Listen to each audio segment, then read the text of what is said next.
Minggat. Pergi dari sini, dasar miskin bau sampah. Bentak mertua sambil mendorongku hingga terjatuh. Saat aku kesakitan, semua orang di sana malah tertawa puas. Detik itu juga, kubalas mereka dengan, Yuk, absen dulu di kolom komentar. Sobat kisah berasal dari kota mana saja? Jangan lupa tekan like dan subscribe, ya. Dukungan kalian sangat berarti agar channel ini terus berkembang dan bisa menyajikan cerita yang lebih seru.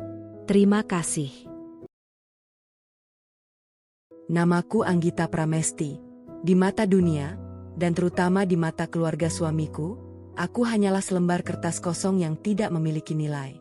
Mereka mengenalku sebagai seorang wanita yatim piatu yang tumbuh di panti asuhan pinggiran kota, hidup luntang-lantung dengan mengandalkan pekerjaan serabutan sebelum akhirnya dianggap mendapat keberuntungan luar biasa karena dinikahi oleh Arkan. Bagi ibu mertuaku, Sofia, dan adik iparku, Siska, aku adalah parasit yang berhasil merangkak naik ke kelas sosial mereka dengan memanfaatkan ketampanan dan kebaikan hati Arkan. Setiap hari, telingaku sudah kenyang dengan tuduhan bahwa aku menikahi Arkan hanya demi mengincar harta warisan dan kemewahan yang melekat pada nama besar keluarga mereka. Aku menerima semua tuduhan itu dengan kepala tertunduk dan bibir yang terkunci rapat. Aku sengaja membiarkan mereka membangun dinding kesombongan itu setinggi mungkin. Mereka tidak pernah tahu, dan tidak pernah repot-repot mencari tahu, bahwa di balik penampilanku yang bersahaja, aku adalah pemegang kendali tunggal dari Abadi Ventura Group, sebuah perusahaan investasi raksasa yang selama 3 tahun terakhir ini diam-diam menyokong seluruh aliran dana bisnis mereka yang sebenarnya sudah berada di ambang kehancuran. Aku sengaja menyembunyikan identitas asliku, menggunakan gaun-gaun murah, dan tinggal di apartemen sewaan kecil bersama Arkan semata-mata untuk menguji ketulusan mereka. Aku ingin melihat, apakah masih ada sedikit saja rasa kemanusiaan di dalam hati mereka untuk menghargai seorang wanita yang mereka kira tidak punya apa-apa. Malam ini, ujian itu mencapai babak akhirnya. Langit di atas ibu kota tampak begitu pekat, seolah-olah sedang menyembunyikan sebuah rahasia besar yang siap ditumpahkan ke bumi. Aku berdiri di depan cermin besar yang memantulkan bayangan diriku secara utuh.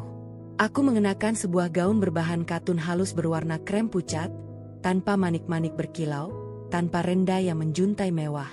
Rambut hitamku yang panjang hanya disanggul sederhana dengan sebuah tusuk konde kayu pinus tua yang halus. Bagi mata awam yang biasa memuja kemewahan, penampilanku malam ini mungkin tidak lebih berharga daripada pakaian seorang pelayan di rumah-rumah konglomerat. Aku membelai permukaan kain gaun itu dengan jemari yang tenang. Tidak ada getaran ketakutan, tidak ada keraguan yang tersisa di mataku yang jernih. Aku tahu persis kemana aku akan melangkah malam ini. Sebuah pesta pernikahan termegah tahun ini, pernikahan Siska, adik kandung dari suamiku.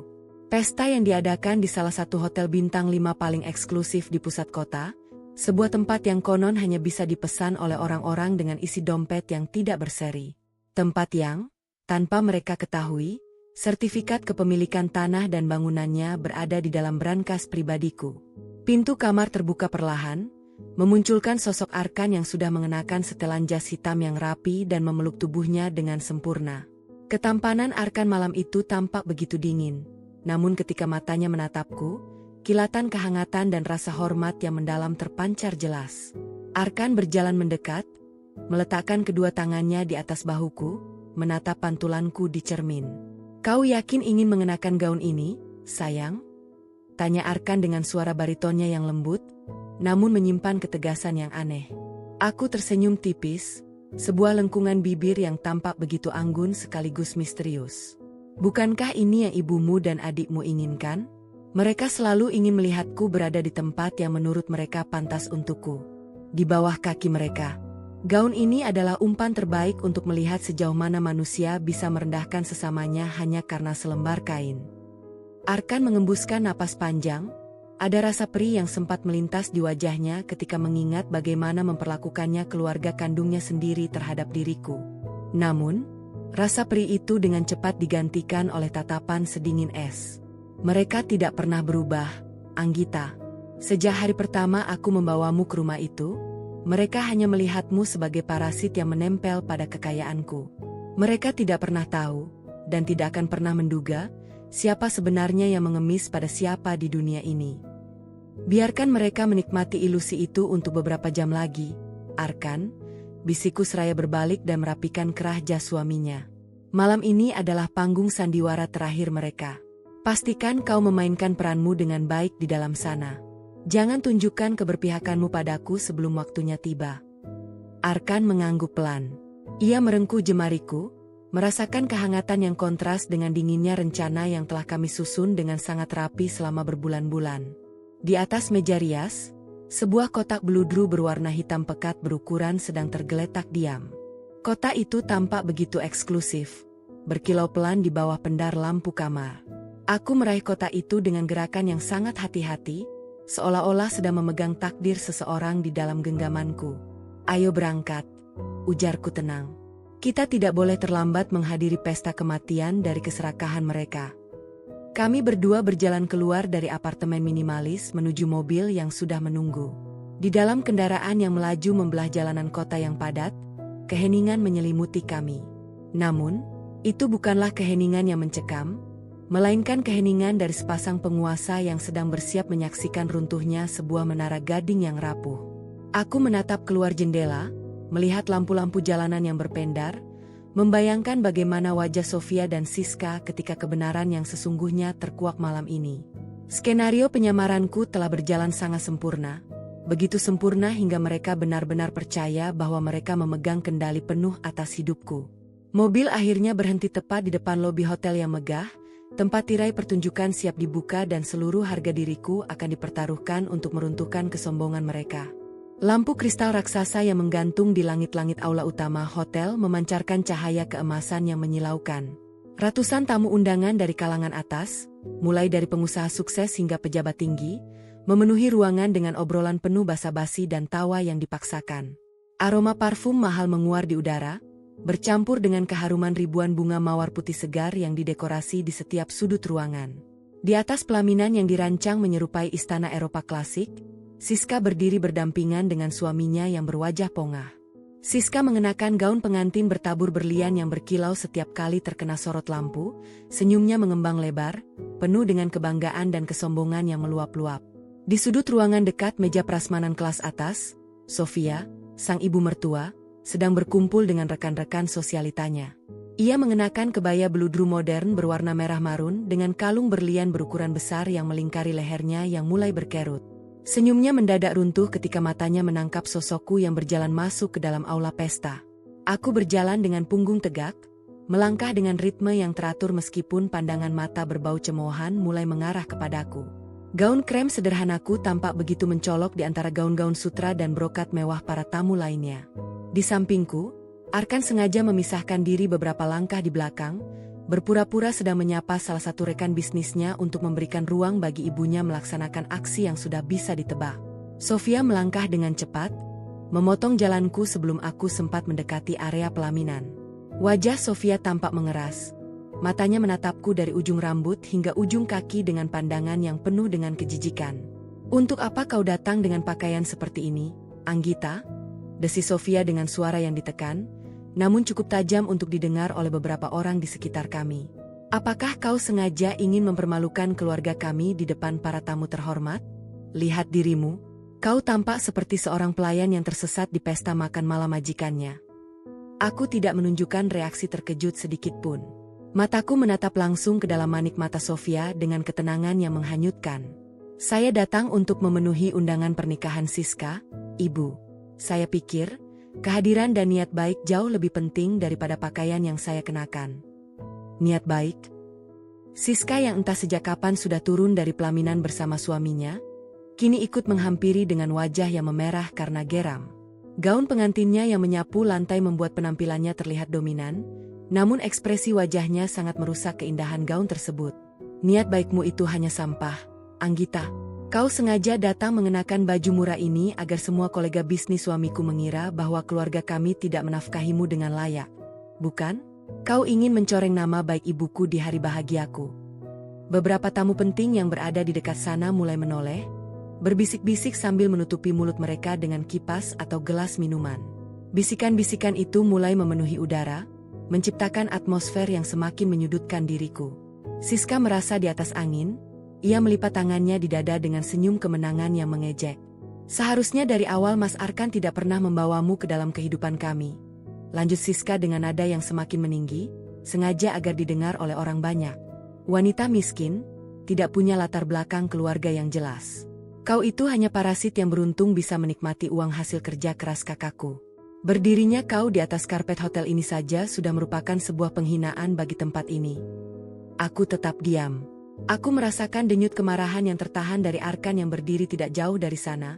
Namun melalui tatapan mata, aku memberikan kode keras agar suamiku tetap diam dan tidak merusak panggung yang sedang dibangun oleh kedua wanita tamak ini. Aku mengembuskan napas perlahan, mengizinkan setiap kata makian itu meresap ke dalam ruangan, menjadi saksi bisu yang tak terbantahkan atas sifat asli dari keluarga yang selama ini dipuji-puji oleh masyarakat sebagai keluarga yang dermawan dan berbudaya. Mereka terus mengoceh tanpa henti, mengeluarkan seluruh isi hati mereka yang penuh dengan racun kesombongan, sementara aku mencatat setiap kata dalam benakku sebagai hitungan mundur menuju kehancuran mereka yang sesungguhnya. Suasana di sudut aula utama yang dipenuhi para undangan kelas atas itu semakin memanas, memancing perhatian lebih banyak pasang mata yang penasaran. Sofia yang merasa mendapatkan dukungan penuh dari kepungan tatapan para tamu, merasa kekuasaannya berada di puncak tertinggi malam itu. Baginya, aku hanyalah seekor semut kecil yang bisa ia injak kapan saja tanpa perlu takut akan ada konsekuensi hukum atau sosial yang menantinya. Kemarahan Sofia yang terpendam selama setahun terakhir karena Arkan lebih memilih tinggal di apartemen kecil bersamaku daripada di rumah besarnya, kini meledak sepenuhnya tanpa sisa. Keluar dari sini, Anggita. Perintah Sofia dengan suara yang lantang, tidak lagi berusaha menyembunyikan kebenciannya dari telinga para tamu undangan yang terhormat. Tempatmu bukan di sini. Jangan biarkan langkah kakimu yang kotor itu mengotori hari bahagia anak kandungku. Ibu, saya di sini datang sebagai istri sah Arkan. Saya memiliki hak yang sama untuk berdiri di sini dan memberikan ucapan selamat kepada adik ipar saya. Jawabku tenang, suaraku tetap stabil, datar, dan tanpa emosi yang meledak-ledak. Ketenanganku justru menjadi bahan bakar yang membakar ego Sofia hingga hangus berantakan. Istri sah. Siska tertawa meremehkan. Suaranya melengking tinggi di antara alunan musik latar pesta yang mendadak terasa senyap di telinga orang-orang sekitar. Kau hanya selembar kertas pembungkus yang bisa dibuang kapan saja oleh Mas Arkan jika ibu menghendakinya. Jangan pernah merasa setara dengan keluarga kami. Sofia yang sudah benar-benar kehilangan akal sehatnya karena dikuasai oleh rasa angku yang buta, melangkah maju satu tindakan besar. Dengan gerakan yang sangat cepat dan tidak terduga oleh siapapun di dalam ruangan itu, tangan Sofia yang dipenuhi cincin bermata berlian itu maju ke depan, mendorong bahuku dengan kekuatan penuh. Tubuhku yang ramping tidak mampu menahan dorongan kasar yang tiba-tiba itu. Kakiku yang mengenakan sepatu tumit datar yang sederhana tergelincir di atas lantai marmer yang licin berlapis karpet tipis. Aku tersungkur ke lantai, jatuh dalam posisi yang sangat merendahkan di depan puluhan pasang mata tamu penting, termasuk para investor besar yang selama ini mendanai perusahaan keluarga Sofia. Keheningan seketika melanda aula besar itu. Musik pengiring pernikahan seolah-olah berhenti berputar di kepala semua orang. Semua orang menahan napas melihat seorang menantu diperlakukan seperti binatang di depan umum oleh ibu mertuanya sendiri. Siska tersenyum puas melihat diriku yang terduduk di lantai, sementara Sofia berdiri dengan dada membusung, menatap ke bawah dengan pandangan seorang pemenang yang telah berhasil menaklukkan musuhnya tanpa perlawanan. Arkan yang menyaksikan kejadian itu dari jarak 5 meter mengepalkan tinjunya begitu erat hingga buku-buku jarinya memutih. Rahangnya mengatup rapat, menahan badai murka yang siap menghancurkan seisi gedung malam itu juga. Namun, sebelum Arkan melangkah maju untuk membantu, ia melihat mataku. Dari lantai yang dingin, aku menatap Arkan dengan sepasang mata yang sangat tajam, menggelengkan kepalaku sedikit. Itu adalah perintah. Perintah agar Arkan membiarkan drama ini mencapai titik kulminasinya tanpa intervensi dari siapapun. Aku tidak menangis. Tidak ada satu tetes pun air mata yang jatuh membasahi pipiku yang mulus. Dengan gerakan yang sangat lambat, penuh dengan keanggunan yang justru membuat orang-orang yang melihatnya merasa merinding, aku mulai bangkit berdiri. Aku merapikan gaun krem sederhanaku yang sedikit kusut karena jatuh, mengibaskan debu imajiner dari permukaan kainnya dengan jemari yang sangat tenang. Wajahku yang tanpa riasan tebal itu justru memancarkan aura ketegasan yang luar biasa kuat, mengalahkan kilauan berlian yang melingkari leher Sofia dan Siska pada malam yang penuh kepalsuan ini. Setelah memastikan penampilannya kembali rapi, Anggita menatap Sofia dan Siska yang masih berdiri dengan wajah angkuh yang mulai sedikit goyah karena melihat ketenangan Anggita yang tidak wajar. Anggita melangkah maju 2 tindakan, mendekati meja bundar khusus yang berada tepat di sebelah tempat ia terjatuh tadi. Meja itu dipenuhi oleh hiasan bunga eksklusif dan gelas-gelas kristal berisi minuman mahal untuk para tamu kehormatan. Tatapan mata dari orang-orang di sekitar mereka masih tertuju penuh pada drama keluarga ini, menciptakan suasana yang begitu mencekam sekaligus menegangkan di dalam aula yang megah tersebut. Dengan gerakan yang sangat halus dan teratur, Anggita merengkuh kotak bludru hitam pekat yang sejak awal ia bawa dan ia dekap erat saat terjatuh tadi. Kotak itu sama sekali tidak lecet, tetap mulus dan elegan, memancarkan kemewahan yang sunyi di antara gemerlap lampu kristal gedung.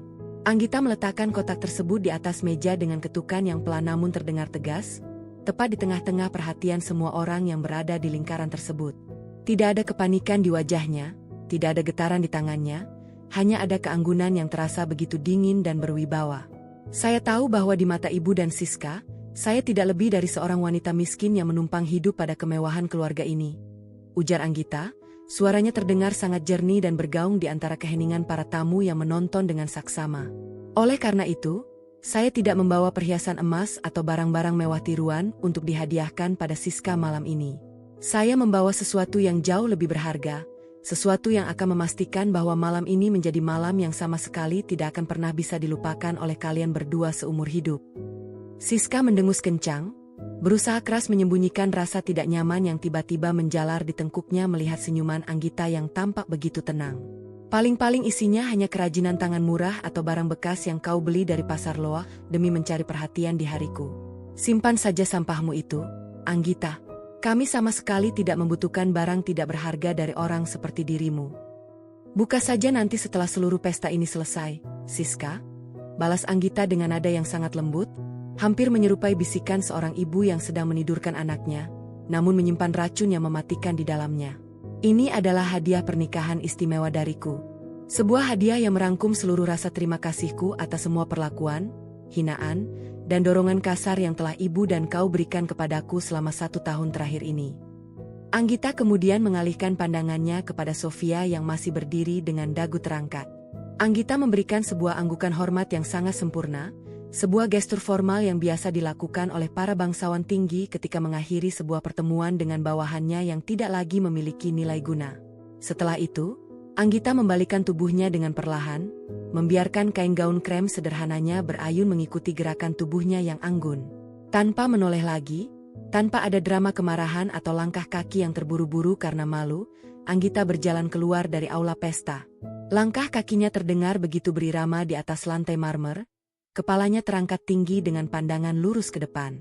Gaun krem yang semula dihina oleh ibu mertuanya sebagai pakaian pelayan yang tersesat, kini tampak mengalir di tubuhnya laksana jubah seorang ratu yang baru saja selesai menjatuhkan hukuman mati pada para pengkhianat kerajaan.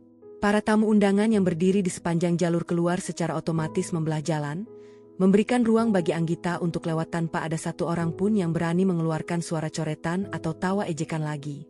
Mereka semua terpesona sekaligus terintimidasi oleh pembawaan wanita yang baru saja diusir secara kasar itu. Aura yang dipancarkan Anggita saat berjalan keluar dari gedung tersebut benar-benar mematikan atmosfer kesombongan yang sejak sore tadi dibangun oleh keluarga pengantin. Di belakangnya, Sofia mencoba tertawa keras untuk memecah ketegangan yang mendadak mencekik aula tersebut, berusaha mengembalikan kendali atas situasi yang mulai terasa tidak berpihak padanya. Lihatlah wanita gila itu.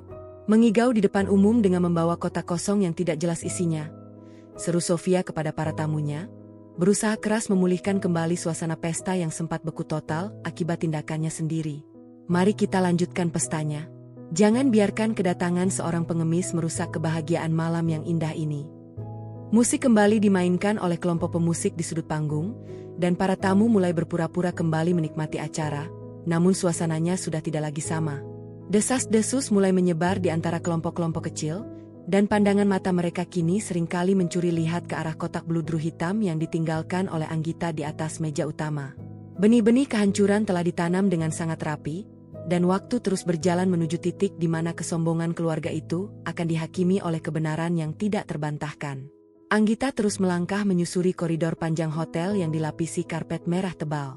Setiap langkahnya terasa mantap, seolah-olah ia sedang menuruni tangga singgasana setelah menyelesaikan sebuah tugas besar. Ia tahu bahwa setelah malam ini, tidak akan ada lagi sapaan ramah yang palsu, tidak akan ada lagi senyuman penuh racun, dan tidak akan ada lagi penghinaan yang harus ia dengar dari mulut orang-orang tamak itu. Kotak bludru hitam yang ditinggalkannya adalah sebuah bom waktu yang telah diatur dengan presisi, dan ia hanya perlu menunggu dengan tenang untuk mendengar suara ledakannya dari kejauhan. Di dalam aula, Arkan tetap berdiri di posisinya, menatap punggung istrinya yang menghilang di balik pintu besar aula pesta. Kelegaan dan rasa bangga yang luar biasa membuncah di dalam dadanya melihat bagaimana Anggita menghadapi kekejaman ibunya dengan begitu elegan. Arkan tahu bahwa rencana yang telah mereka susun berbulan-bulan di dalam kesunyian apartemen kecil mereka kini telah memasuki fase eksekusi yang sebenarnya. Ia melirik ke arah ibunya yang sedang sibuk memaksakan senyum di depan rekan-rekan bisnisnya, lalu melirik ke arah Siska yang kembali naik ke pelaminan dengan wajah yang masih memendam kekesalan. Pesta pernikahan yang megah ini, yang menelan biaya hingga ratusan juta rupiah dan menggunakan fasilitas terbaik dari Hotel Bintang 5 ini, sebenarnya adalah panggung sandiwara terakhir yang dibiayai oleh kemurahan hati Anggita. Anggita sengaja membiarkan seluruh permohonan dana dan fasilitas hotel ini lolos melalui perusahaan investasinya tanpa hambatan, agar keluarga suaminya bisa merasakan puncak kemewahan tertinggi sebelum akhirnya dijatuhkan ke dasar jurang yang paling dalam. Hadiah di dalam kotak bludru hitam itu bukan sekadar balasan, melainkan sebuah pernyataan hukum yang akan mencabut seluruh hak hidup mewah yang selama ini mereka nikmati dari keringat orang lain. Anggita sampai di lobi utama hotel yang luas dan sunyi. Beberapa petugas lobi membungkuk hormat ketika ia lewat, tidak menyadari bahwa wanita bergaun sederhana yang sedang berjalan di depan mereka adalah pemilik sah dari seluruh bangunan megah tempat mereka bekerja. Anggita berhenti sejenak di dekat pintu kaca besar, menatap pantulan dirinya sekali lagi. Senyum tipis kembali menghiasi wajahnya yang tenang. Malam ini, harga dirinya memang telah diinjak-injak di depan ratusan pasang mata. Namun ia tahu bahwa besok pagi, seluruh dunia akan melihat siapa yang sebenarnya berdiri di atas dan siapa yang merangkak di bawah lantai yang dingin. Hinaan yang ia terima malam ini adalah harga kecil yang harus ia bayar untuk membebaskan suaminya dari jerat keluarga parasit yang tidak tahu diri, dan ia membayarnya dengan penuh kemenangan yang elegan. Anggita melangkah keluar dari lobi hotel yang megah, disambut oleh embusan angin malam yang dingin dan menyegarkan kulit wajahnya. Segala kebisingan, kepalsuan, dan racun dari dalam aula pesta itu seolah-olah lenyap seketika, digantikan oleh ketenangan malam yang sunyi di bawah langit ibu kota yang pekat. Sebuah mobil sedan hitam mewah dengan kaca yang sangat gelap sudah terparkir rapi di area penjemputan khusus, tepat di depan lobi yang diterangi lampu-lampu taman kristal yang temaram. Di samping mobil tersebut, seorang pria parubaya mengenakan setelan jas pelayan resmi berdiri dengan sikap hormat yang luar biasa dalam. Pria itu adalah Pak Baskoro, kepala pengawal pribadi dan orang kepercayaan Anggita dalam mengelola seluruh aset rahasianya selama bertahun-tahun ini. Semuanya sudah berjalan sesuai dengan rencana Anda, Nyonya Besar? Tanya Pak Baskoro dengan suara yang rendah dan penuh hormat seraya membukakan pintu belakang mobil untuk Anggita dengan gerakan yang sangat terlatih. Semuanya berjalan jauh lebih baik dari yang kubayangkan, Baskoro. Jawab Anggita sambil mendudukan dirinya di atas kursi kulit yang empuk dan nyaman di dalam kabin mobil yang kedap suara. Sofia memberikan pertunjukan yang sangat luar biasa di depan para investor utamanya malam ini. Dia tidak hanya memakiku, tetapi juga mendorongku hingga terjatuh di depan semua orang. Mata Pak Baskoro berkilat marah mendengar hal tersebut. Tangannya yang memegang gagang pintu mobil sempat mengeras sesaat sebelum ia berhasil mengendalikan emosinya kembali. Apakah Anda ingin saya segera memerintahkan tim hukum untuk meratakan rumah mereka malam ini juga, Nyonya? Kita memiliki kekuatan penuh untuk melakukan itu tanpa perlu menunggu fajar tiba. Anggita tertawa kecil, sebuah tawa yang terdengar sangat anggun namun menyimpan dinginnya es yang membekukan. Tidak perlu terburu-buru, Baskoro. Kotak bludru hitam itu sudah berada di atas meja mereka sekarang. Biarkan mereka menyelesaikan sisa pesta pernikahan yang megah ini dengan rasa bangga yang palsu. Kejutan sesungguhnya akan dimulai ketika mereka membuka kotak itu di ruang rias pribadi mereka setelah para tamu undangan pulang. Anggita menyandarkan kepalanya di sandaran kursi yang lembut, menatap ke arah pintu keluar hotel melalui kaca mobil yang sangat gelap dari dalam. Tidak lama kemudian, sosok Arkan muncul dari dalam lobi hotel dengan langkah yang tenang namun pasti. Arkan berjalan dengan tatapan lurus ke depan, mengabaikan beberapa kerabat jauhnya yang mencoba memanggil namanya dari belakang untuk sekadar berbasa-basi. Arkan tidak langsung berjalan menuju ke arah mobil Anggita, melainkan bergerak menuju ke arah mobil pribadinya sendiri yang terparkir di area yang berbeda, sesuai dengan skenario rahasia yang telah mereka sepakati bersama sebelumnya. Mereka harus tetap terlihat berpisah untuk sementara waktu demi babak akhir dari pertunjukan malam ini yang akan menguras seluruh emosi keluarga tersebut. Sementara itu, di dalam aula pesta yang luas, kemegahan acara pernikahan Siska mulai terasa hambar bagi Sofia dan Siska sendiri. Meskipun alunan musik terus bergema memenuhi ruangan dan makanan mewah terus disajikan oleh para pelayan hotel, pikiran kedua wanita itu entah mengapa terus terikat pada kotak bludru hitam yang ditinggalkan oleh Anggita di meja utama VIP nomor 1. Kotak itu seolah-olah memiliki daya tarik magnetis yang sangat aneh, memancarkan aura kegelapan yang membuat siapapun yang meliriknya merasa tidak nyaman di dalam hati mereka. "Ibu," perasaan Siska tiba-tiba menjadi sangat tidak enak sejak wanita itu pergi. Bisik Siska kepada ibunya saat mereka berdiri di sudut panggung pelaminan yang megah, setelah jumlah para tamu undangan mulai berkurang karena waktu sudah semakin larut malam. Kata-kata Anggita tadi, kenapa terdengar begitu penuh percaya diri di depan semua orang? Dan kotak hitam itu, kenapa rasanya sangat mengganggu penglihatanku setiap kali aku mencoba mengabaikannya? Sofia mendengus kencang, meskipun di dalam lubuk hatinya ia juga merasakan getaran kecemasan yang sama yang tidak bisa ia jelaskan dengan logika sehatnya. "Jangan bodoh dan berpikiran lemah, Siska. Dia hanya wanita miskin tanpa latar belakang yang mencoba menggertak kita agar kita merasa bersalah setelah memperlakukannya seperti itu di depan para tamu. Dia tidak punya kekuatan atau relasi apa-apa di kota ini. Suamimu adalah seorang pengusaha yang sedang naik daun, dan keluarga kita memegang kendali atas banyak lini bisnis penting. Apa yang bisa dilakukan oleh seorang yatim piatu sebatang kara seperti dia untuk menjatuhkan kita?" Meskipun Sofia berkata demikian dengan nada yang sangat sombong dan penuh percaya diri, tangannya yang memegang kipas sutra mahal tampak sedikit gemetar tanpa ia sadari.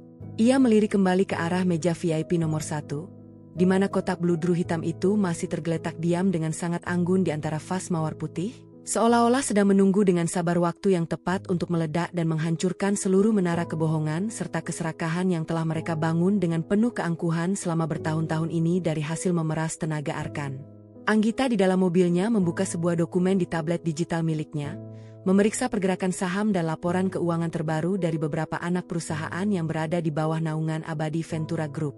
Di sana terlihat jelas bahwa seluruh persiapan hukum untuk mencabut hak guna bangunan, penarikan modal investasi, dan pembekuan aset milik keluarga Sofia telah selesai 100%. Semua dokumen pendukung telah ditandatangani dan hanya menunggu satu ketukan jari dari Anggita untuk dikirimkan secara serentak ke sistem pusat perbankan dan pengadilan wilayah. Mereka selalu mengira bahwa kebaikan adalah tanda kelemahan, Baskoro, ucap Anggita pelan sambil menutup tablet digitalnya, matanya menatap lampu-lampu jalanan kota yang berpendar indah di luar jendela mobil. Mereka lupa bahwa air yang tenang bisa menghanyutkan seluruh kota jika bendungannya runtuh. "Selama 1 tahun ini aku menahan diri, menerima setiap cacian, membersihkan rumah mereka, bahkan mengizinkan mereka membelanjakan uang hasil kerja keras Arkan untuk barang-barang mewah yang tidak berguna. Aku melakukan semua itu karena aku ingin melihat apakah ada satu momen di mana mereka memperlakukan Arkan atau diriku sebagai bagian dari keluarga mereka sendiri. Dan mereka telah menyia-nyiakan kesempatan itu dengan sangat buruk, Nyonya Besar," timpal Pak Baskoro sambil perlahan menjalankan mobil menjauh dari area hotel, membiarkan malam mengalir menuju titik puncaknya yang gelap. "Benar, Baskoro.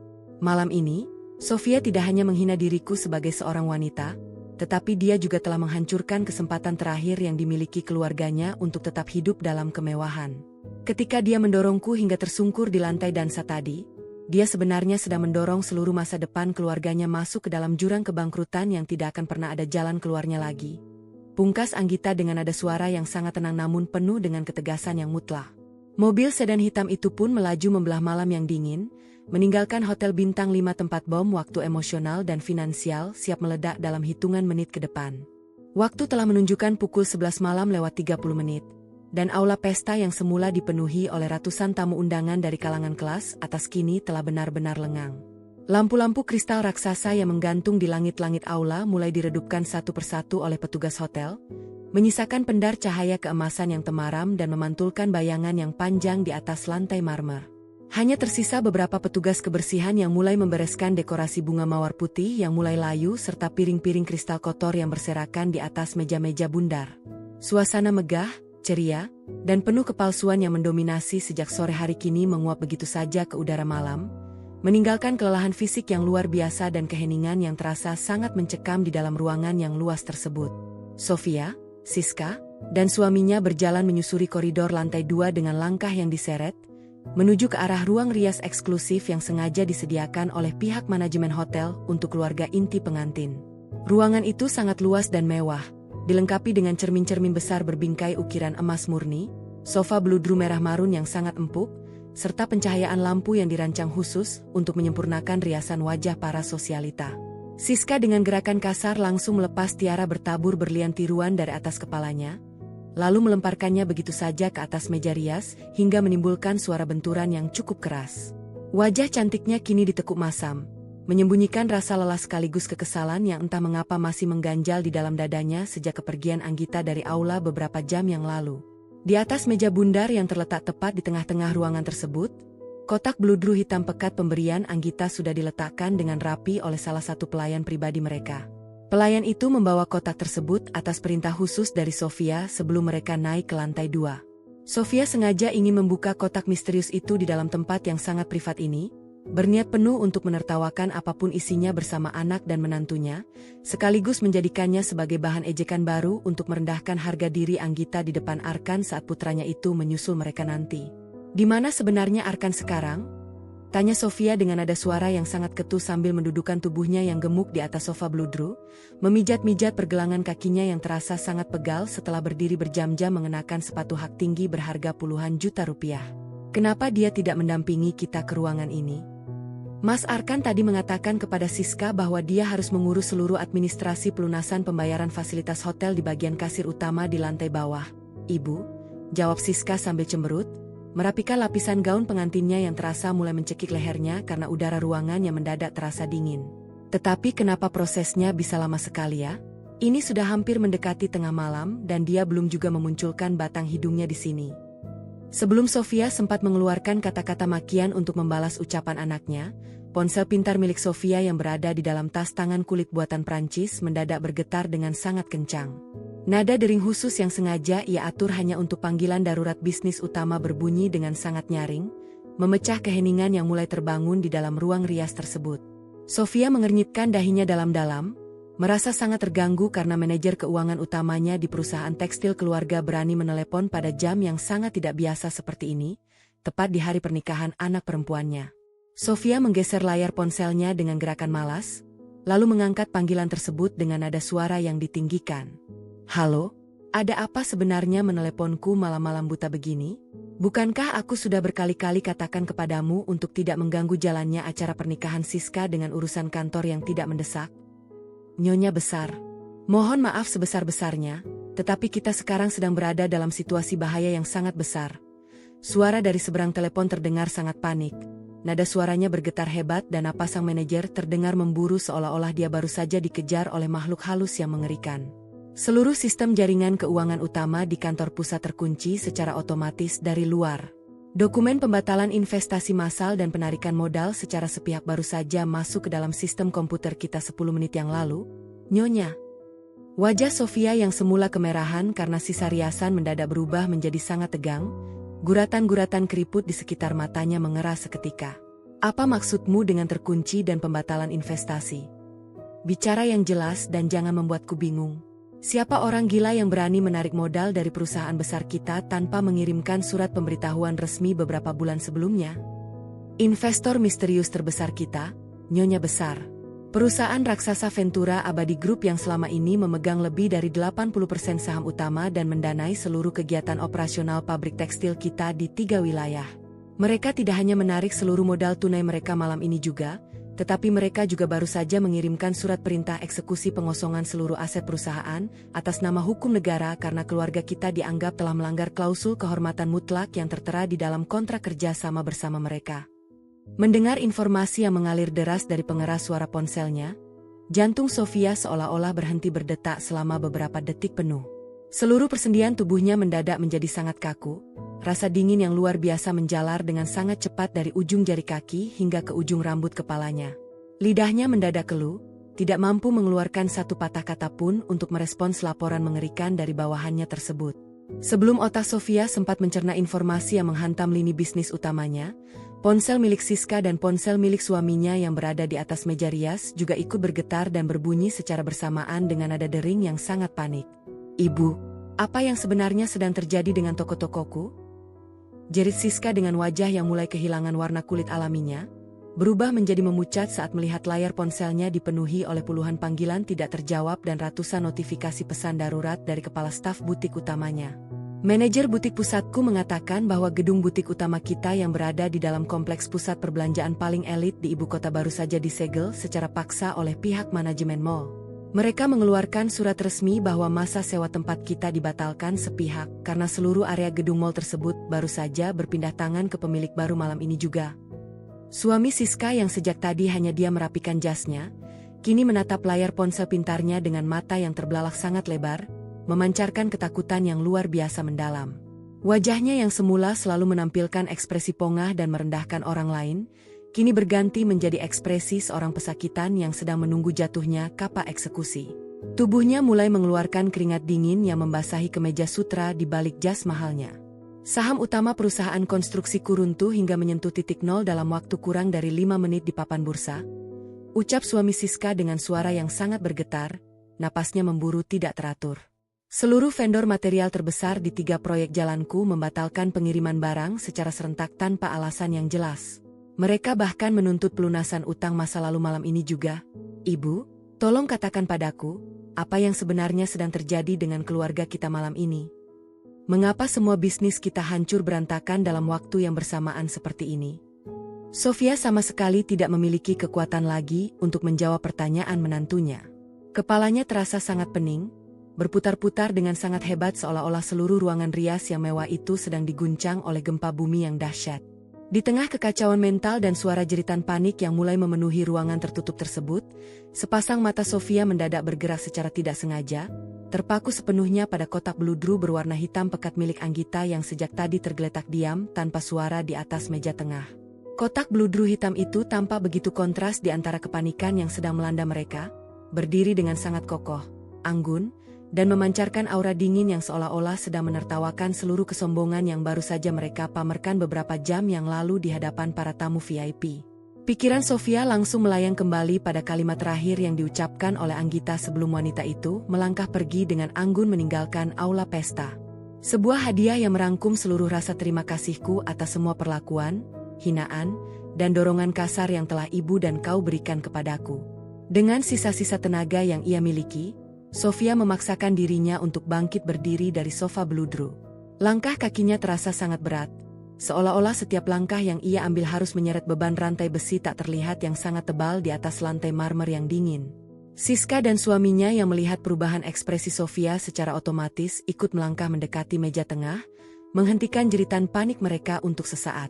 Pandangan mata ketiga orang itu kini terfokus sepenuhnya pada kotak hitam misterius tersebut dengan perasaan cemas, bingung, dan takut yang luar biasa mendalam merayap masuk ke dalam lubuk hati mereka masing-masing, menyadari bahwa benang merah dari seluruh kehancuran mendadak ini berada di balik tutup kotak yang belum terbuka itu. Dengan tangan yang bergetar hebat, Sofia berdiri mematung di hadapan meja bundar itu. Atmosfer di dalam ruang rias eksklusif tersebut mendadak terasa begitu tipis, seolah-olah seluruh oksigen telah diisap keluar oleh kekuatan tak kasat mata yang keluar dari kotak bludru hitam di depan mereka. Siska dan suaminya ikut melangkah mendekat, mengapit tubuh Sofia dengan napas yang memburu tidak teratur. Ponsel di tangan mereka masih terus bergetar, memuntahkan puluhan pesan peringatan dan panggilan darurat dari para kolega serta staf perusahaan, namun suara getaran itu kini terdengar seperti ketukan jam kematian yang menghitung mundur sisa waktu kejayaan mereka.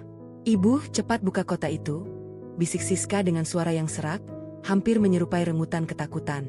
Air matanya mulai merusak riasan wajahnya yang mahal, menciptakan garis-garis hitam di pipinya yang semula mulus.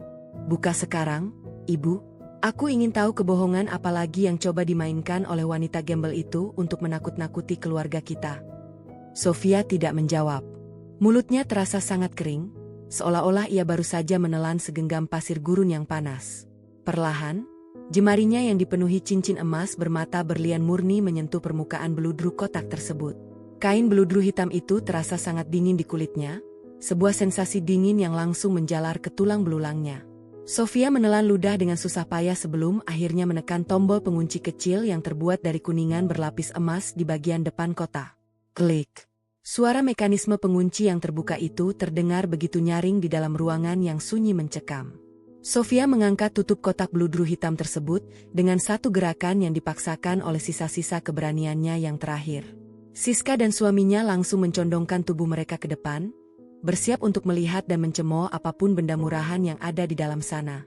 Namun, begitu tutup kotak terbuka sepenuhnya, tidak ada untaian perhiasan plastik, tidak ada kain bekas, dan tidak ada sampah seperti yang mereka bayangkan sebelumnya. Di dalam kotak itu, beralaskan kain sutra berwarna merah darah yang sangat mengilap dan eksklusif, terletak 3 buah benda yang tertata dengan tingkat presisi yang sangat tinggi, seolah-olah telah disiapkan oleh seorang kurator museum ternama. Benda pertama yang langsung menarik perhatian adalah sebuah replika kunci berukuran besar yang dilapisi oleh emas murni 24 karat. Bentuk ukiran pada gagang kunci tersebut sangat spesifik.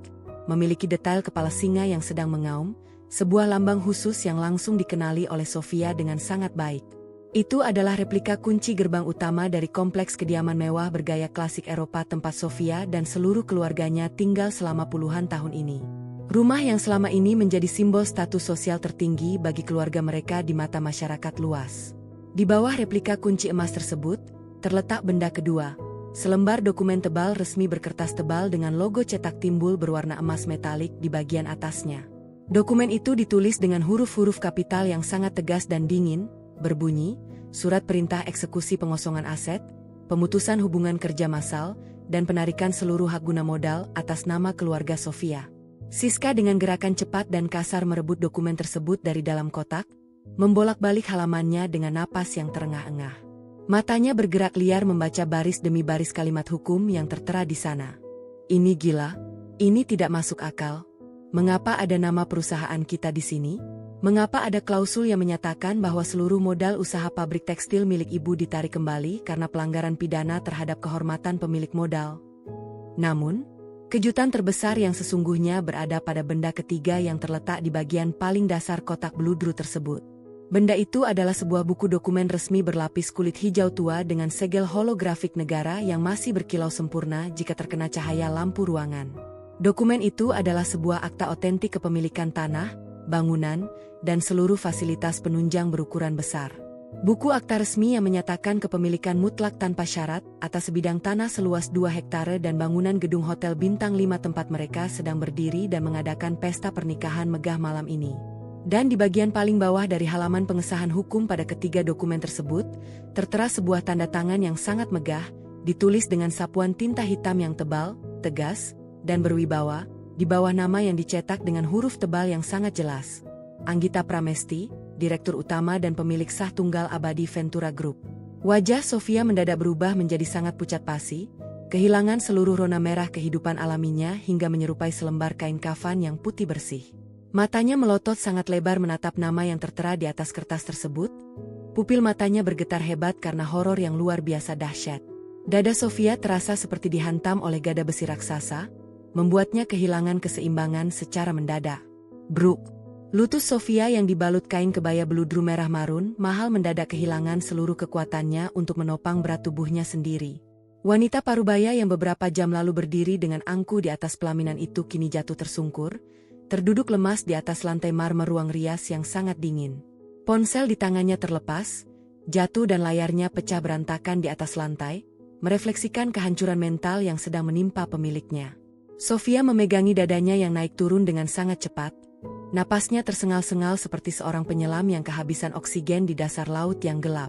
Bibirnya yang semula dipenuhi lipstik merah mahal kini mulai membiru dan gemetar hebat tanpa bisa ia kendalikan. Keangkuhan yang selama puluhan tahun ia pupuk dengan harta orang lain, malam ini runtuh total hanya oleh selembar kertas yang diletakkan di dalam kotak bludru hitam. Tidak mungkin. Ini tidak mungkin terjadi. Ini pasti sebuah konspirasi. Ini pasti dokumen palsu yang dia buat di pasar gelap untuk menjatuhkan nama baik kita. Siska berteriak histeris. Suaranya melengking tinggi hingga memantul di dinding-dinding kaca ruang rias. Tubuhnya bergetar hebat karena amarah yang bercampur dengan rasa takut yang sangat mendalam. Ia melempar kertas-kertas tersebut ke arah suaminya yang berdiri di sampingnya dengan wajah yang tidak kalah pucatnya. Lihat ini, Katakan padaku bahwa jalang itu hanya sedang membual. Katakan padaku bahwa kita masih kaya, kita tidak mungkin jatuh miskin karena seorang yatim piatu. Suami Siska yang merupakan seorang pengusaha konstruksi dan terbiasa berurusan dengan dokumen hukum serta akta otentik negara, segera menangkap kertas-kertas tersebut dengan tangan yang basah oleh keringat dingin. Dengan kacamata yang hampir merosot dari hidungnya, ia memeriksa nomor registrasi kementerian, kode verifikasi digital, segel holografik resmi, dan tanda tangan notaris publik tingkat nasional yang tertera di setiap lembar dokumen tersebut. Setiap detik yang ia gunakan untuk memeriksa dokumen itu terasa seperti 1 tahun siksaan bagi Sofia dan Siska yang sedang menunggu jawabannya. Setelah selesai memeriksa halaman terakhir, pria itu melangkah mundur 2 tindakan, menatap istri dan ibu mertuanya dengan pandangan mata yang dipenuhi oleh keputusasaan yang teramat sangat mendalam. Seluruh kekuatan pertahanan mentalnya runtuh seketika, meninggalkan dirinya sebagai seorang pria yang baru saja kehilangan seluruh dunianya dalam satu kedipan mata. "Ini semua asli, Siska," bisik suaminya dengan suara yang sangat parau, bergetar, dan hampir tidak terdengar di antara keheningan ruangan. Dokumen-dokumen di tangannya terlepas satu persatu, melayang jatuh ke atas lantai marmer, mendarat tepat di sekitar tubuh Sofia yang masih terduduk lemas laksana dedaunan kering yang gugur di musim dingin. Ini bukan dokumen palsu. Segel holografik ini hanya dikeluarkan oleh otoritas tertinggi negara untuk transaksi aset kelas kakap yang bernilai triliunan rupiah. Anggita Pramesti yang selama ini kita hina, dia benar-benar pemilik sah dari seluruh dunia yang kita tempati hari ini.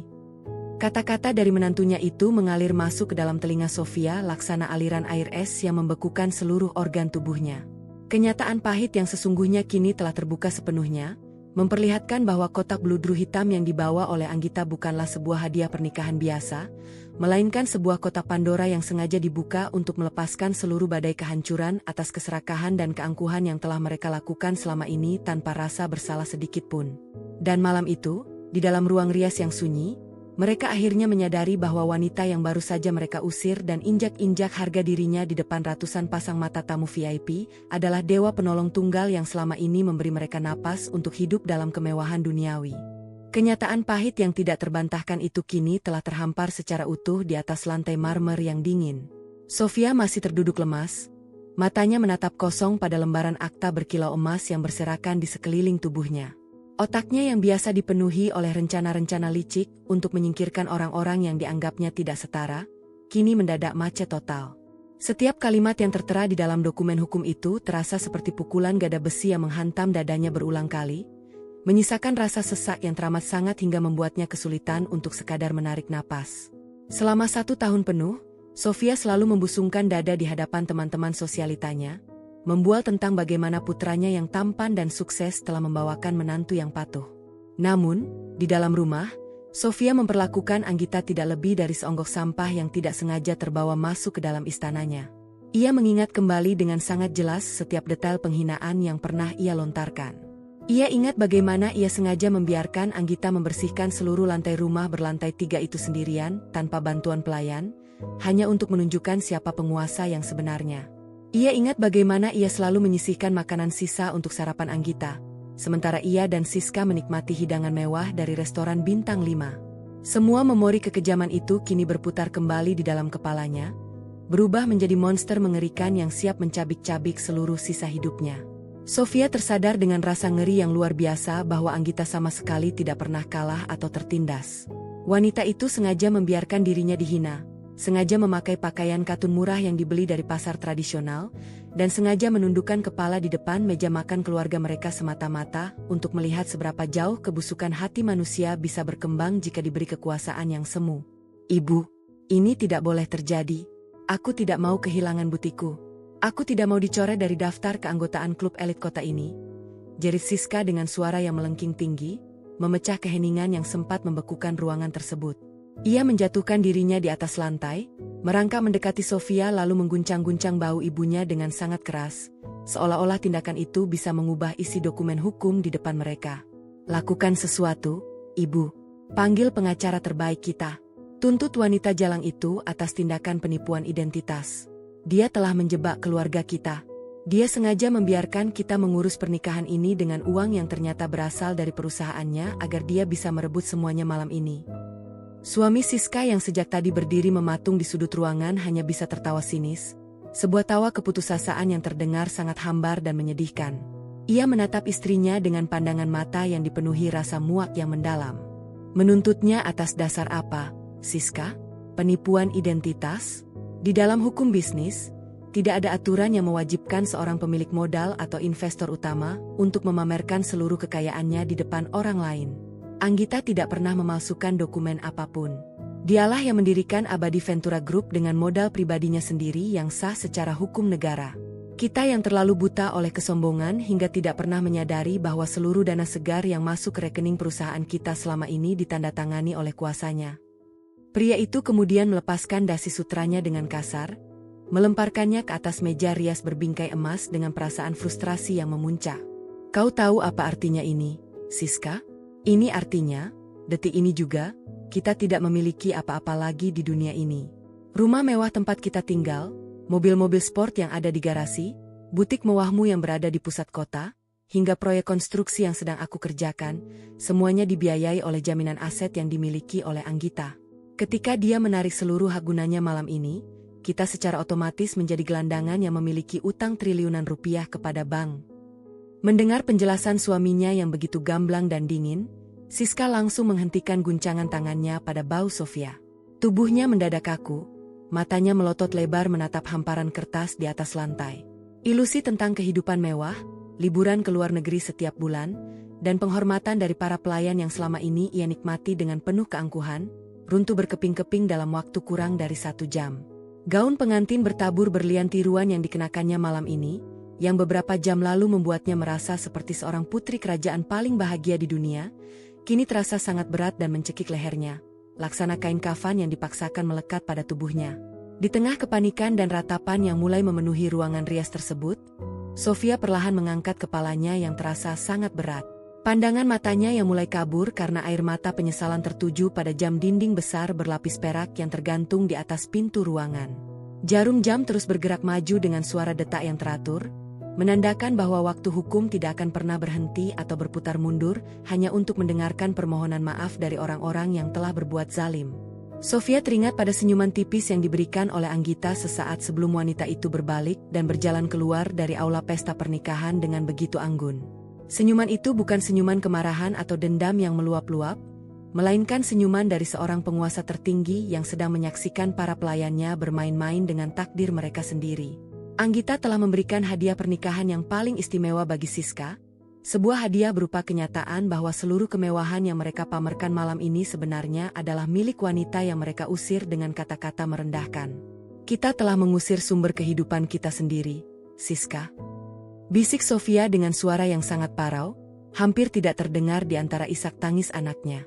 Air matanya mengalir deras, merusak seluruh sisa bedak dan riasan wajah sosialitanya hingga membuat penampilannya malam itu tampak sangat menyedihkan dan menyeramkan.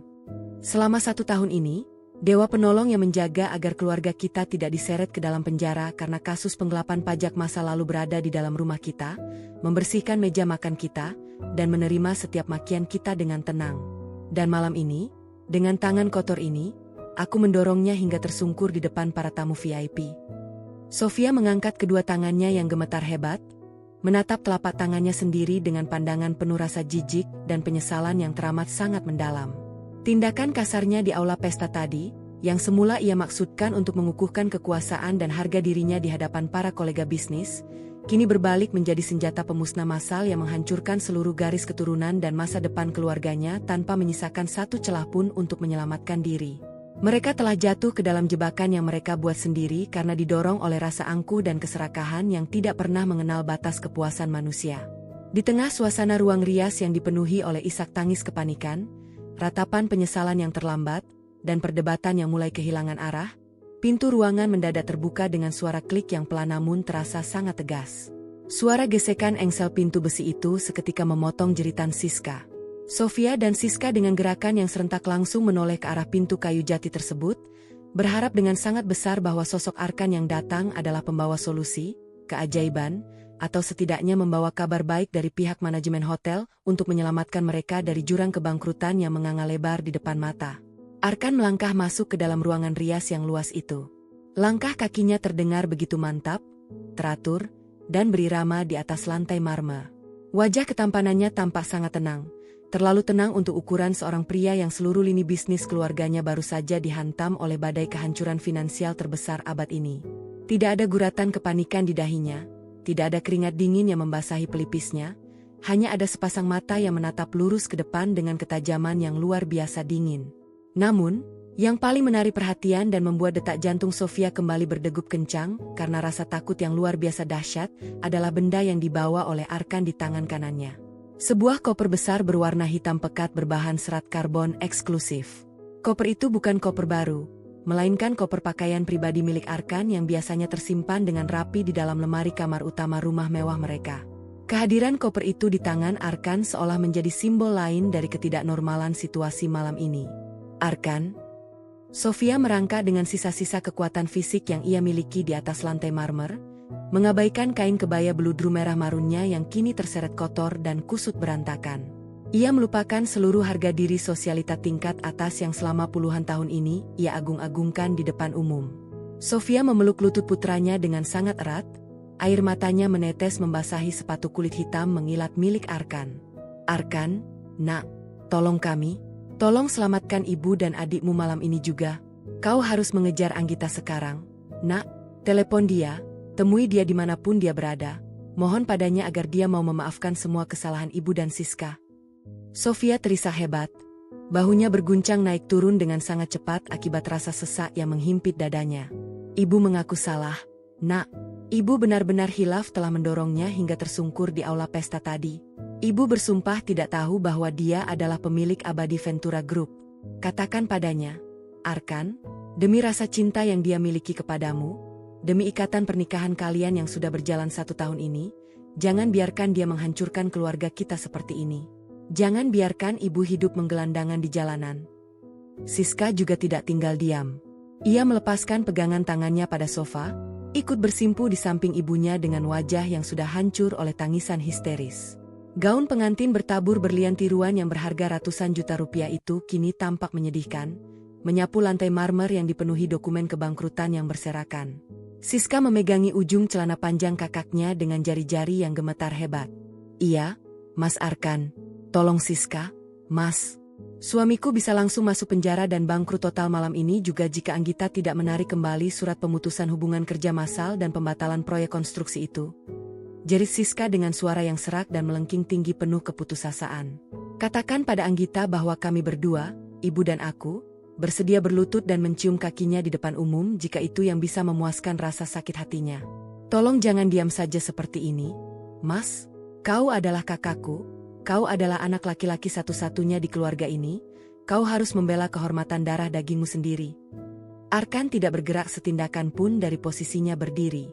Ia menatap ke bawah, memandangi ibu kandung dan adik perempuannya yang sedang bersimpuh, menangis, dan mengemis di bawah kakinya dengan pandangan mata yang sangat dingin, datar, dan kosong dari segala bentuk emosi kekeluargaan.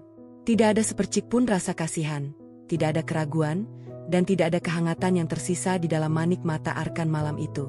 Dengan gerakan yang sangat perlahan namun penuh dengan ketegasan yang mutlak, Arkan menarik kakinya mundur 1 tindakan, memaksa genggaman tangan Siska dan pelukan Sofia terlepas begitu saja dari tubuhnya. Aku tidak akan mengejarnya untuk memohon maaf, Ibu, ujar Arkan. Suaranya terdengar sangat bariton, berat, dan bergema pelan di dalam ruangan rias yang mendadak senyap dari suara raungan tangis.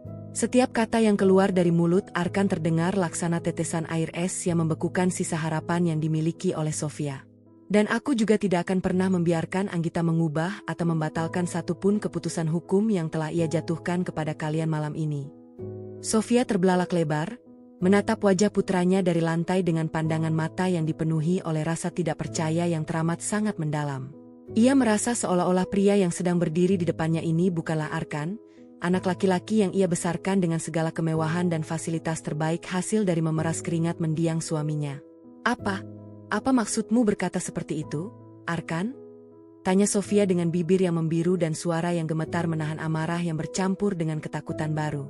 Apakah kau sudah benar-benar mati rasa? Apakah hati nuranimu sudah hilang setelah menikah dengan wanita jalang itu? Apakah kau tega dan rela melihat ibumu sendiri, wanita yang telah melahirkanmu ke dunia ini dengan bertaruh nyawa, hidup terlantar di jalanan tanpa rumah dan tanpa uang sepeser pun hanya karena ulah istrimu yang kejam itu. Kau adalah darah dagingku, Arkan. Kewajiban pertamamu di dunia ini adalah membelaku, bukan membela wanita asing yang baru 1 tahun kau kenal. Arkan meletakkan koper hitam besarnya di atas lantai marmer dengan ketukan yang pelan namun terdengar sangat mantap. Ia berdiri dengan tegak, melipat kedua tangannya di depan dada, menatap lurus ke dalam manik mata ibunya yang mulai dipenuhi oleh guratan kemarahan yang egois. Sebuah senyuman dingin, sebuah lengkungan bibir yang sangat sinis dan penuh dengan misteri, yang sangat mirip dengan senyuman anggun Anggita saat melangkah keluar dari aula pesta pernikahan beberapa jam yang lalu, kini mengembang dengan sangat jelas di wajah ketampanan Arkan. Aku memutuskan untuk pergi meninggalkan rumah yang selalu ibu sebut sebagai istana, namun bagiku tidak lebih dari sebuah rumah neraka, malam ini juga, ibu, kata Arkan dengan nada suara yang sangat tenang, datar, namun memiliki kekuatan penegasan yang menghujam langsung ke pusat jantung Sofia laksana sebilah belati yang tajam. Aku melangkah keluar dari gedung hotel ini membawa koperku bukan karena aku terkejut atau merasa panik dengan apa yang baru saja dilakukan oleh Anggita kepada bisnis kalian. Aku pergi karena seluruh tugasku di rumah itu bersama kalian sudah selesai dengan sangat sempurna malam ini. Mendengar kalimat penutup dari Arkan, suasana di dalam ruangan itu mendadak menjadi jauh lebih mencekam daripada sebelumnya. Jeritan Siska terhenti seketika di tenggorokannya, digantikan oleh rasa dingin yang aneh yang mulai merayap naik dari tulang ekornya menuju ke tengkuknya. Suami Siska yang sejak tadi duduk lemas di pojok sofa hanya bisa menatap Arkan dengan pandangan mata seorang pesakitan yang menyadari bahwa mereka tidak hanya sedang menghadapi musuh dari luar, melainkan telah memelihara dalam kehancuran mereka sendiri di dalam selimut selama bertahun-tahun ini tanpa pernah menyadarinya karena dibutakan oleh kilauan harta yang semu. Keheningan yang jauh lebih mencekam dari sebelumnya kini melanda seluruh sudut ruang rias eksklusif tersebut. Siska seketika menghentikan jeritan tangisnya, menatap wajah kakak kandungnya dengan sepasang mata yang bengkak dan dipenuhi oleh rasa kebingungan yang bercampur dengan ketakutan baru. Suasana ruangan yang semula bising oleh ratapan kepanikan, mendadak berubah menjadi sunyi, hanya menyisakan suara deru pendingin ruangan yang berembus pelan dan dingin, menusuk kulit mereka yang mulai basah oleh keringat penyesalan. Tugas? Apa maksudmu dengan tugas, Mas Arkan? Tanya Siska dengan nada suara yang serak, gemetar, dan terbata-bata. Ia mencoba menarik napas dalam-dalam untuk menenangkan dadanya yang terasa sangat sesak. Jangan berbicara menggunakan teka-teki yang membingungkan di saat keluarga kita sedang dilanda bencana besar seperti ini. Katakan yang sebenarnya, apa yang sedang kau rencanakan? Arkan mengembuskan napas pendek tanpa ada beban sedikit pun di wajahnya. Ia melangkah dengan santai mendekati meja tengah, lalu mengulurkan tangannya yang kokoh untuk mengambil dokumen pemutusan hubungan kerja massal dan penarikan seluruh hak guna aset dari dalam kotak bludru hitam tersebut.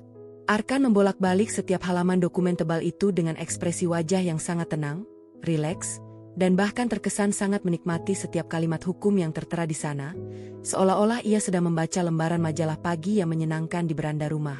Apakah kalian berdua, Ibu dan Siska, benar-benar mengira dengan otak kalian bahwa Anggita bisa mendapatkan seluruh data keuangan rahasia perusahaan kita dengan begitu mudah? Tanya Arkan sambil mengalihkan pandangan matanya yang tajam secara bergantian ke arah Sofia dan Siska yang masih bersimpuh di atas lantai.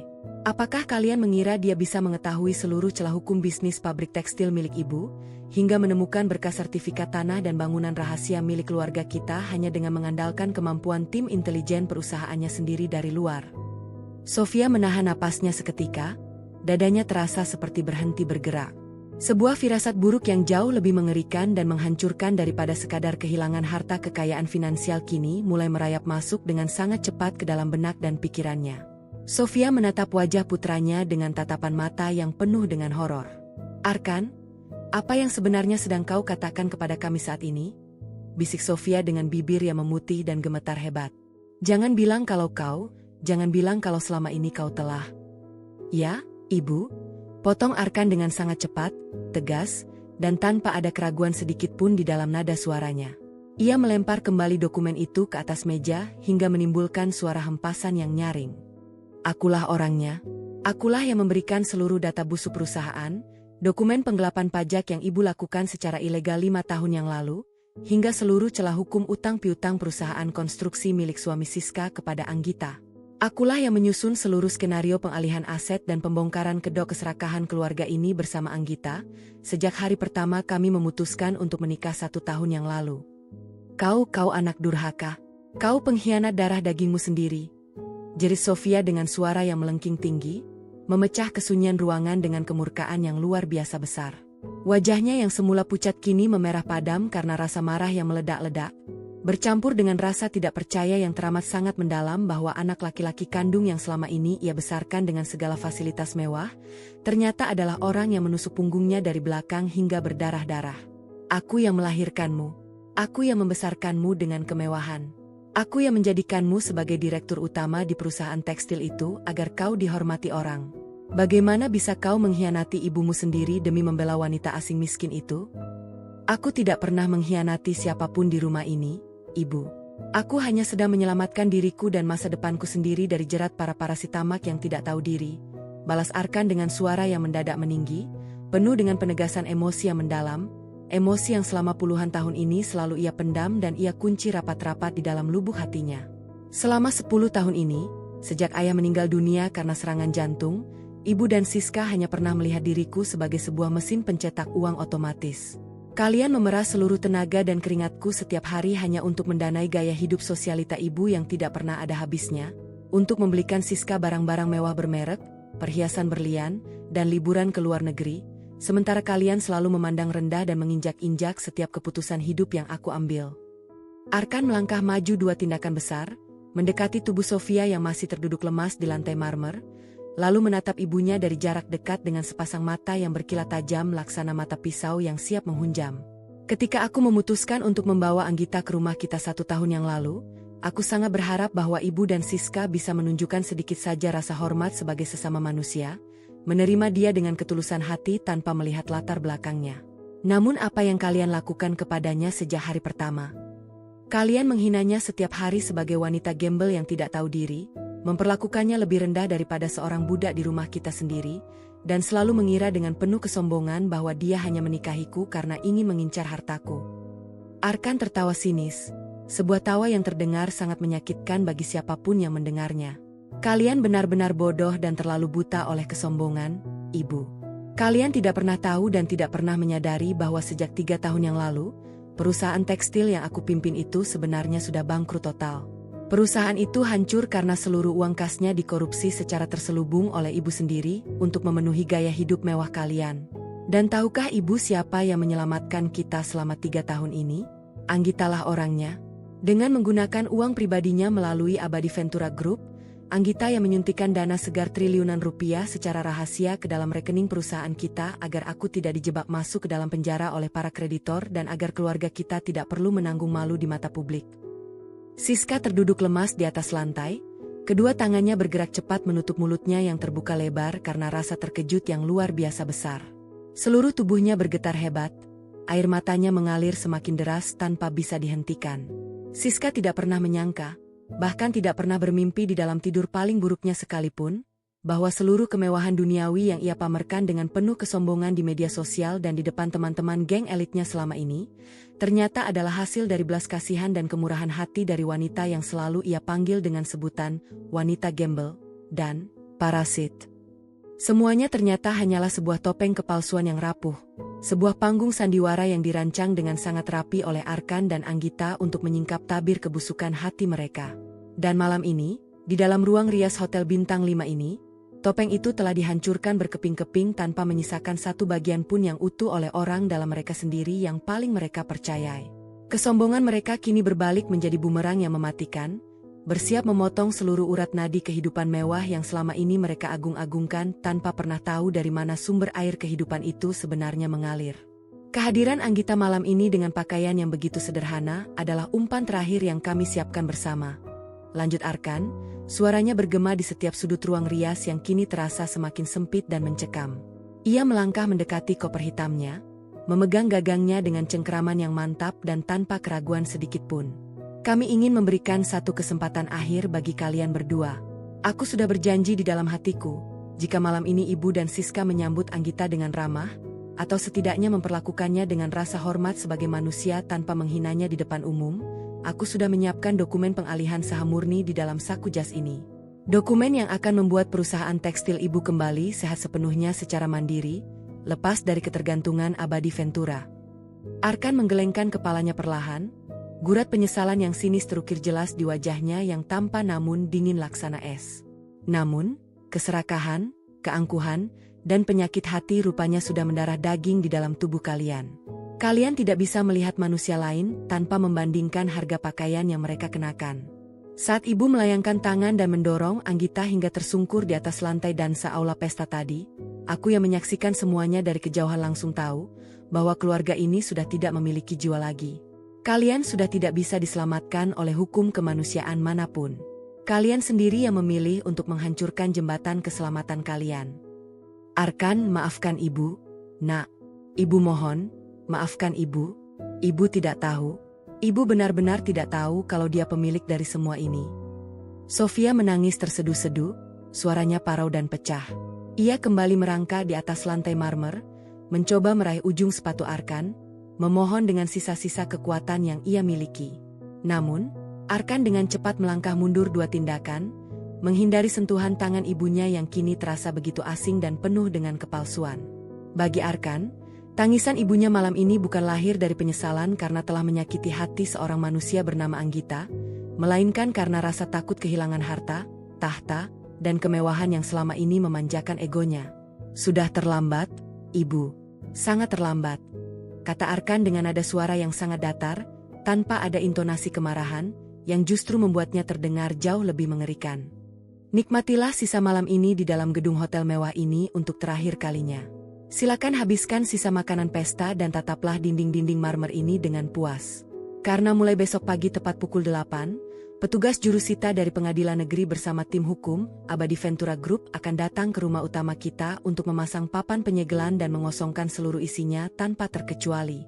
Tidak ada satu baju mewah, tas bermerek, atau perhiasan pun yang boleh ibu bawa keluar dari rumah itu, karena semuanya dibeli menggunakan uang jaminan perusahaan Anggita. Sofia menghentikan tangisnya sesaat, matanya melotot lebar penuh horor membayangkan dirinya diusir dari rumah yang selama ini ia banggakan sebagai istana sosialitanya.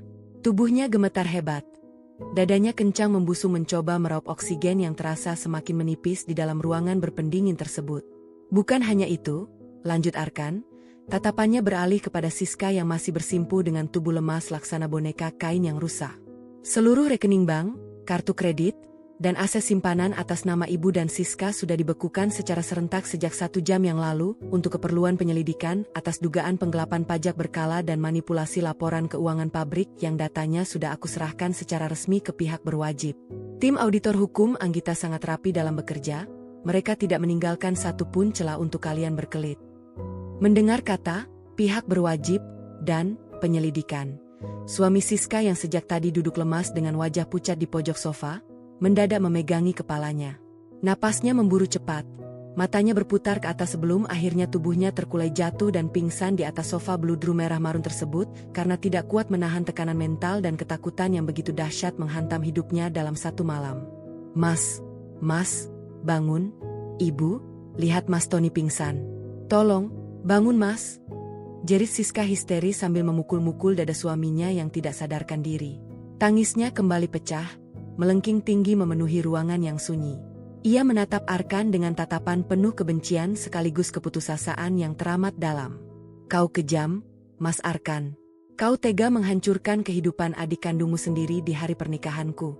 Di mana letak hati nuranimu sebagai seorang kakak? Hati nurani? Arkan tersenyum sinis, sebuah senyuman yang terasa begitu menyakitkan.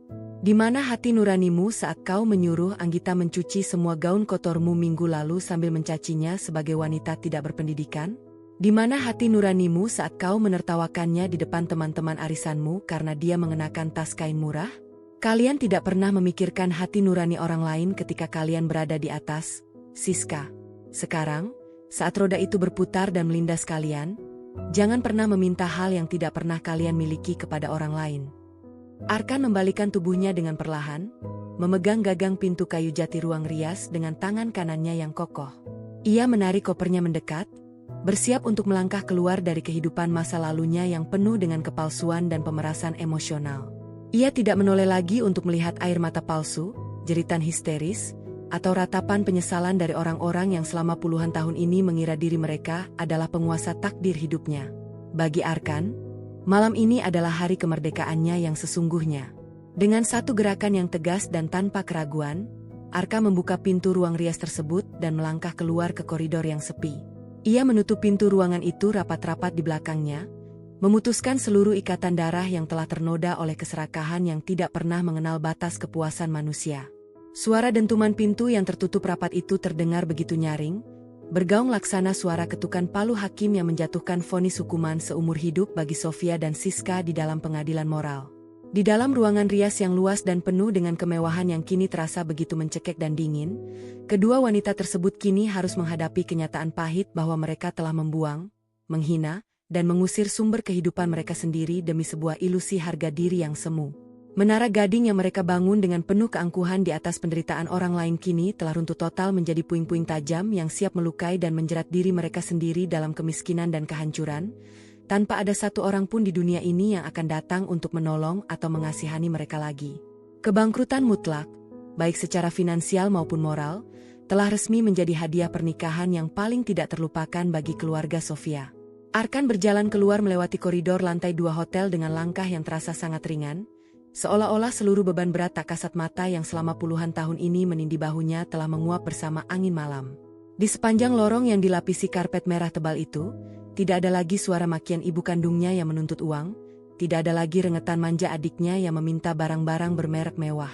Yang terdengar hanyalah suara gesekan roda koper hitamnya di atas lantai yang sunyi, sebuah melodi kebebasan yang telah lama ia impikan di dalam kesunyian malam-malam penuh tekanan di rumah lamanya. Ia melangkah menuruni tangga utama dan melewati lobi hotel yang luas yang kini sudah benar-benar sepi dari aktivitas para tamu undangan.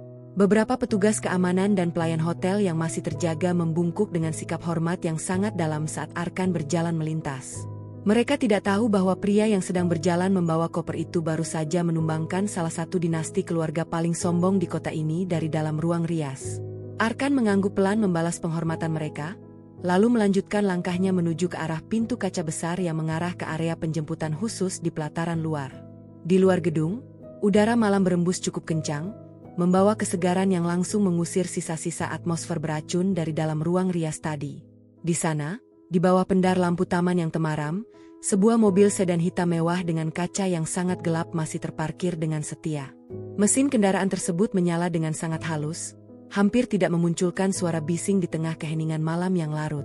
Pak Baskoro yang sejak tadi berdiri berjaga di samping pintu kemudi segera melangkah maju begitu menangkap sosok Arkan yang berjalan keluar. Pria parubaya itu mengambil alih gagang koper dari tangan Arkan dengan gerakan yang sangat cekatan dan penuh hormat. "Selamat malam, Tuan Arkan. Biarkan saya yang mengurus koper Anda," ucap Pak Baskoro dengan nada suara yang rendah dan sopan. "Terima kasih, Baskoro. Tolong masukkan saja ke bagasi belakang," jawab Arkan sambil memberikan senyuman tulus. Selembar senyuman yang sudah sangat lama tidak pernah muncul di wajahnya selama ia harus berhadapan dengan keluarganya sendiri. Setelah memastikan kopernya aman di dalam bagasi, Arkan melangkah menuju ke arah pintu depan sebelah kiri mobil. Ia membuka pintu tersebut dan mendudukkan dirinya di atas kursi kulit yang sangat empuk dan nyaman di samping posisi kemudi. Kabin mobil itu terasa begitu hangat, dipenuhi oleh aroma keharuman teh melati yang sangat menenangkan pikiran. Di kursi sebelah kanan, Anggita sedang duduk dengan tenang sambil memegang sebuah tablet digital di tangannya, menampilkan beberapa grafik pergerakan saham yang tampak stabil. Anggita menoleh ke arah suaminya begitu pintu mobil tertutup rapat secara otomatis, mengunci seluruh kebisingan dunia luar di balik kaca kedap suara. Senyuman yang menghiasi wajah Anggita kini tidak lagi menyimpan dinginnya es atau misteri yang mematikan seperti saat ia berada di aula pesta tadi. Senyuman itu adalah senyuman yang sangat hangat, tulus, dan memancarkan rasa cinta serta rasa hormat yang teramat mendalam khusus untuk pria yang telah memilih untuk berdiri di sampingnya melewati badai ini. Anggita meletakkan tablet digitalnya ke atas dashboard mobil, lalu mengulurkan tangan kirinya untuk meraih jemari tangan kanan Arkan. Ia menggenggam tangan suaminya dengan sangat erat, menyalurkan kehangatan yang langsung meresap ke dalam aliran darah Arkan. "Bagaimana perasaanmu sekarang, Arkan? Apakah ada bagian dari hatimu yang menyesali keputusan besar yang kita ambil malam ini?" tanya Anggita dengan nada suara yang sangat lembut. Sepasang matanya yang jernih menatap langsung ke dalam manik mata Arkan untuk mencari apakah masih ada sisa-sisa keraguan atau kesedihan yang tertinggal di sana. Arkan membalas genggaman tangan istrinya tidak kalah erat, lalu mengangkat tangan Anggita perlahan untuk mengecup punggung tangannya dengan penuh rasa taksim. "Aku sama sekali tidak pernah merasa sebahagia, sepuas, dan sebebas ini seumur hidupku, Anggita. Meninggalkan rumah yang penuh dengan kepalsuan dan keserakahan itu adalah keputusan terbaik yang pernah aku ambil di dalam sejarah hidupku. Terima kasih karena kau telah bersedia menahan diri selama 1 tahun ini, menanggung semua hinaan mereka hanya untuk membantuku membuka mata dunia tentang siapa mereka yang sebenarnya. Anggita tersenyum sangat puas mendengar jawaban dari suaminya. Rasa bangga membuncah di dalam dadanya karena Arkan terbukti memiliki kekuatan mental yang luar biasa untuk melepaskan diri dari jerat keluarga parasit yang selama ini menjadikannya tidak lebih dari seonggok mesin pencetak uang. Anggita kemudian membuka laci dashboard mobil dengan tangan kanannya, mengeluarkan sebuah map dokumen baru berbahan kulit berwarna biru bersih yang masih sangat wangi aroma kertas baru, lalu menyerahkannya tepat ke atas pangkuan Arkan. "Apa sebenarnya ini, sayang?" tanya Arkan sambil membuka tali pengikat map tersebut dengan rasa penasaran yang muncul di wajahnya. "Itu adalah akta resmi pendirian perusahaan baru kita, Arkan dan Anggita Nusantara Mandiri," jelas Anggita dengan mata yang berbinar penuh dengan impian masa depan yang cerah. "Sebuah perusahaan manufaktur dan investasi yang bersih dari segala bentuk sistem yang korup, sepenuhnya terbebas dari pengaruh orang-orang tamak, dan mutlak menjadi milik kita berdua tanpa ada campur tangan pihak lain. Kita akan memulai lembaran hidup baru kita yang sesungguhnya dari awal besok pagi, bukan lagi sebagai alat pemuas gengsi orang lain, melainkan sebagai mitra bisnis yang setara sekaligus sebagai sepasang suami istri yang saling memiliki." Arkan menatap lembar demi lembar dokumen resmi di dalam map tersebut dengan rasa haru yang mendalam yang memenuhi rongga dadanya. Di sana tertera nama mereka berdua sebagai pemilik tunggal dengan pembagian saham yang adil. Tidak ada air mata drama, tidak ada kepedihan atas hancurnya hubungan darah yang telah ternoda oleh kesombongan materi. Yang ada di dalam kabin mobil malam itu hanyalah rasa puas yang teramat mendalam serta kesiapan mental yang matang untuk menyongsong masa depan yang baru. "Baskoro, jalankan mobilnya sekarang. Kita pulang ke rumah kita yang sesungguhnya," perintah Anggita dengan nada suara yang tenang namun penuh dengan wibawa seorang pemimpin sejati kepada kepala pengawalnya yang sudah duduk di balik kemudi setelah selesai mengurus bagasi. "Baik, Nyonya Besar. Perjalanan kita mulai," jawab Pak Baskoro dengan senyum simpul yang terlihat dari kaca spion tengah. Mobil sedan hitam mewah itu perlahan bergerak maju, meninggalkan pelataran Hotel Bintang 5 yang megah namun menyimpan kisah keruntuhan sebuah dinasti keluarga tamak di dalam salah satu ruang riasnya. Kendaraan itu melaju dengan kecepatan stabil, membelah jalanan ibu kota yang mulai lengang dari hiruk-pikuk kendaraan malam. Di langit sebelah timur, semburat cahaya fajar berwarna keemasan yang indah mulai muncul perlahan membelah kepekatan malam, mengusir sisa kegelapan dan menandai dengan sangat tegas dimulainya sebuah babak baru kehidupan yang penuh dengan kedamaian, kebebasan, dan kebahagiaan sejati bagi Anggita dan Arkan yang kini telah lepas dari belenggu kepalsuan dunia.